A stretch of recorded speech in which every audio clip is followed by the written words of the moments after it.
தேசியவாத பத்திரிகைகளின் தொடக்கங்கள். அந்த காலத்தில் ஃபஸ்ட்டு பத்திரிகைகள்லாம் எப்படி ஸ்டார்ட் ஆச்சு அப்படின்னு பார்த்தீங்கன்னா, சென்னை உயர்நீதிமன்றத்தின் முதல் இந்திய நீதிபதியாக டி முத்துசாமி அவர்கள் 1877 வந்து நியமிக்கப்பட்டிருப்பாங்க.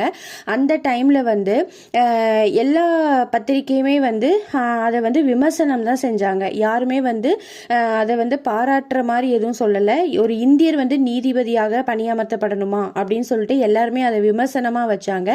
எதிர்ப்பு தெரிவித்த அனைத்து பத்திரிகைகளுமே பார்த்தீங்கன்னா ஐரோப்பியர்களால் தான் நடத்தப்படுது அப்படின்னு கல்வி கற்ற இளைஞர்கள் வந்து தெரிஞ்சுக்கிட்டாங்க. அதுக்கப்புறம் தான் ஜி சுப்பிரமணியம், எம் வீரராகவாச்சாரியார் மற்றும் அவர்களுடைய நண்பர்கள் 4 நண்பர்கள் சேர்ந்து 1878 வந்து த ஹிந்து அப்படிங்கிற பத்திரிகையை வந்து முதல்ல தொடங்கினாங்க.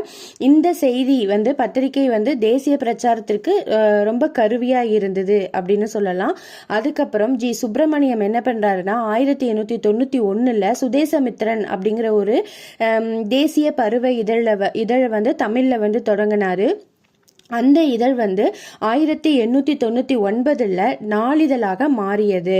ஸோ த ஹிந்து, சுதேசமித்திரன் ஆகிய பத்திரிகைகள் வந்து அப்பயே தொடங்கப்பட்டுச்சு. அதுக்கப்புறம் பார்த்தீங்கன்னா Indian Patriot, South Indian Mail, Madras Standard, Deshabhimani, Vijaya, Suryodayam, India போன்ற உள்நாட்டு பத்திரிகைகள் தொடங்குவதற்கு ஊக்கமளித்தது வந்து த ஹிந்து, அதுக்கப்புறம் வந்து சுதேசமித்திரன் அப்படிங்கிற பத்திரிகையை வந்து சொல்லலாம். தேங்க்யூ.